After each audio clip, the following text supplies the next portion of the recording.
Welcome to another exciting episode of World Class Chess Analysis. Today we go into Game 7 of the FIDE World Chess Championship 2024. Two titans of the game, the young and brilliant Gokesh Raju, as well as the reigning champion Ding Liren, showed up for an unforgettable evening with Gukesh looking to push his benefit and Ding displaying the class of a champion. Strategy, precision, and sheer drama characterize this game.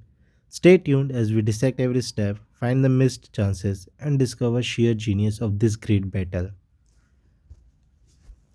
Gukesh begins with a flexible treaty opening, hoping for transpositions into the various systems.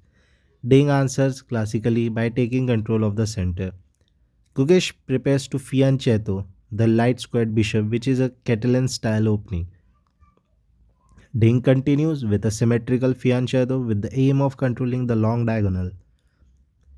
Gukesh played d4, then Ding plays bishop g7, then Gukesh plays c4 and Ding plays c6. White claims central space with pawns on d4 and c4. Black builds a pawn structure that supports d5 and prepares to open the center with dxc4 later. Gukesh played bg2, then Ding plays knight f6.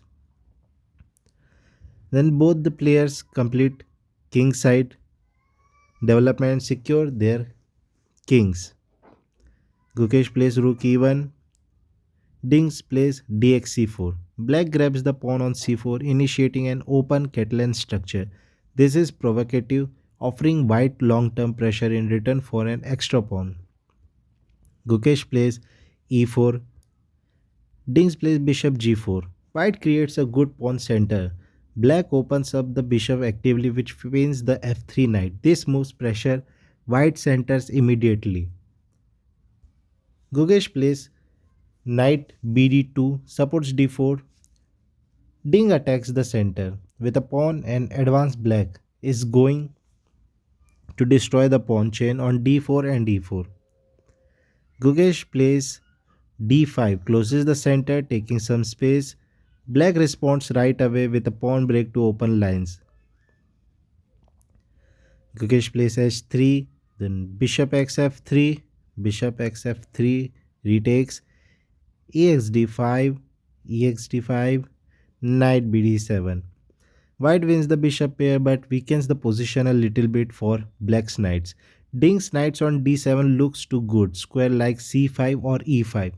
Gukesh plays knight xc4, a very aggressive pawn sacrifice by Ding to get counterplay. White's knight must retreat, losing influence in the center for a while. Black centralizes the queen to attack b2 and prepare to connect rooks. The b pawn sacrifice increases black's piece activity. Gukesh plays bishop f4, develop piece to attack weak pawns and defend b2. Dings plays rook fe8, activates the rook preparing to fight for the e file. Gukesh plays his queen to d2, then Ding plays rook ad8. Gukesh plays knight c2. Knight heads to g6 or e6 for defensive and offensive purposes. White prepares for activity on the queen side with b4. Ding plays knight f8. Then Gukesh played b4. Ding plays c4. White occupies queenside space, but the move c4 by black set up a compact pawn barrier and makes available the b5 square for activity.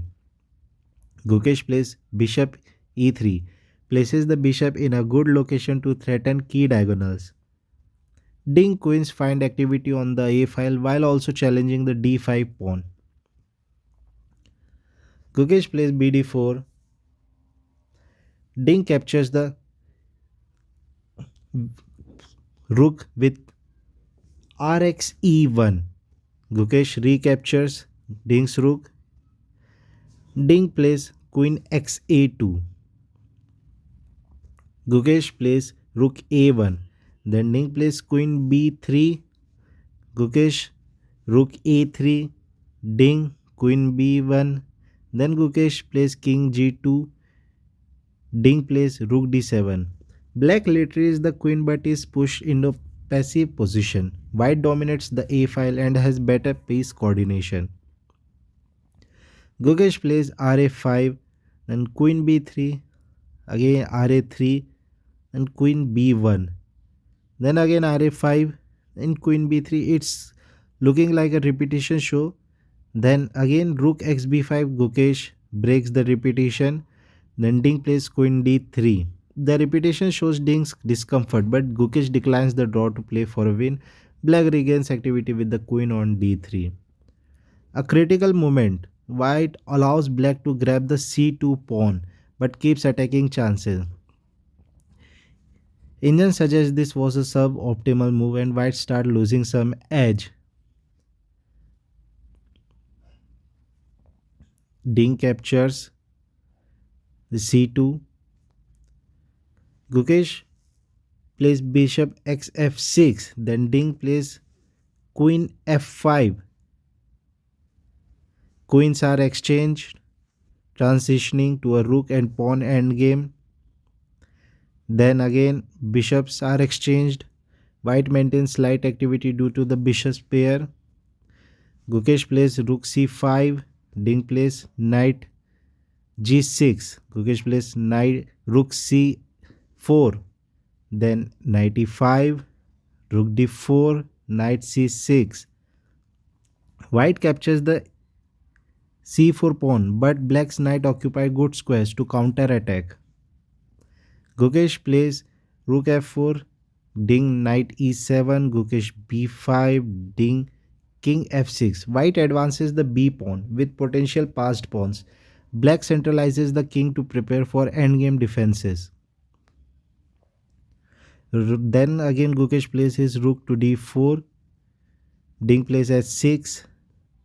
Then king f1 and king e5. Both sides improve the king position. Black is resourceful and defends against white's passed pawns. Rook h4, knight x d5, rook x h6, then knight c3. White's activity goes on, but black responds with active knights. Then Gukesh